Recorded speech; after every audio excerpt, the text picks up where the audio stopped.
ప్రొడ్యూస్లో sorting చూద్దాం. ఏం చేస్తా అడోప్ ఉంది చూసావా, మనం ఇప్పుడు మాట్లాడుకున్న అడోప్ అనేది ఆటోమేటిక్గా కీస్ని సార్ట్ చేస్తుంది అనమాట అసెండింగ్ ఆర్డర్లో బిఫోర్ సెండింగ్ దెమ్ టు రెసిడ్. ఎట్లా పోతుంది అంటే మ్యాపర్ నుంచి రెడ్యూసర్కి పోతుంది కదా. యాక్చువల్లీ కీస్ అన్నీ ఆల్రెడీ సార్ట్ అయిపోతాయి అసెండింగ్ ఆర్డర్లో. ఆ అడోప్ ఆల్రెడీ ఆ కీస్ని అసెండింగ్ ఆర్డర్ సార్ట్ చేసి రెడ్యూసర్కి పంపుతుంది అనమాట. ఇదంతా during the shuffle and sort ఫేజ్లో జరిగిపోతుంది అంటే బ్యాక్ ఎండ్లో. ఇలా 3 టైప్స్ ఆఫ్ సార్టింగ్ ఉంది. ఒకటి డిఫాల్ట్ సార్టింగ్, ఒకటి కస్టమ్ సార్టింగ్, ఇంకోటి సెకండరీ సార్టింగ్. డిఫాల్ట్ సార్టింగ్లో ఏమిటంటే మనకి ఎక్స్ట్రా కోడ్ అవసరం ఏముండదు.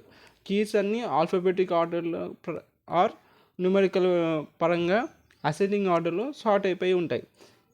దీనివల్ల ఏమైపోతుంది, helps group same keys together for the reducer. So ఏం చేసి దీనివల్ల రెడ్యూసర్కి హెల్ప్ అవుతుంది. సేమ్ కీస్ని గ్రూప్ చేయొచ్చు. ఇప్పుడు ఎగ్జాంపుల్ చూడండి, మ్యాపర్ అవుట్పుట్ ఏమొస్తుంది, ఆల్రెడీ సార్ట్ చేసి అడూప్ 1, జావా 1, అడూప్ 1 అని ఉంది. సో ఇప్పుడు అడూప్ అనేది ఈ అడూప్ అనేది రెండు same keys.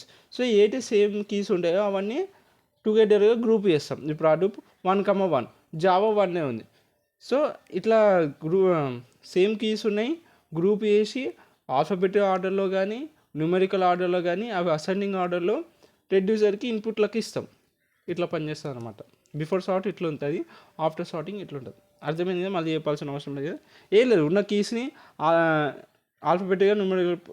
Alphabetical పరంగానో numerical పరంగానో ascending ఆర్డర్లో సార్ట్ చేస్తుంది.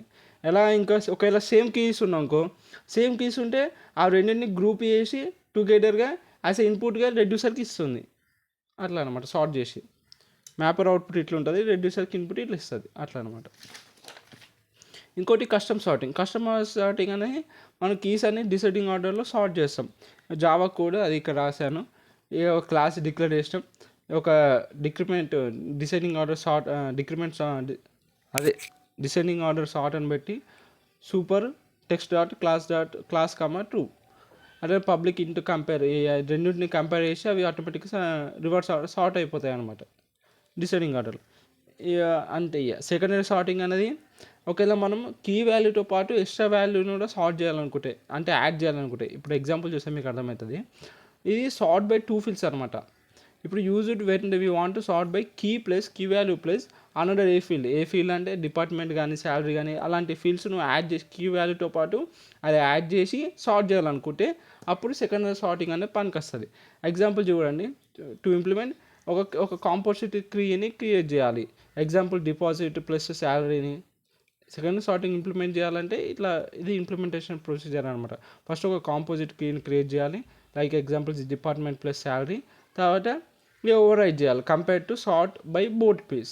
అర్థమైనా, ఒక కీ వాల్యూతో పెడుతూ ఇంకొక ఫీల్డ్ నువ్వు యాడ్ చేసి సార్ట్ చేయాలనుకుంటే you will go with the secondary sorting.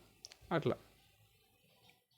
Okay, notes ఏమైనా క్లారిటీ లేకపోతే కింద డిస్క్రిప్షన్ డ్రైవ్ లింక్ ఉంటుంది, నోట్స్ అది చాప్టర్ అది చూడండి.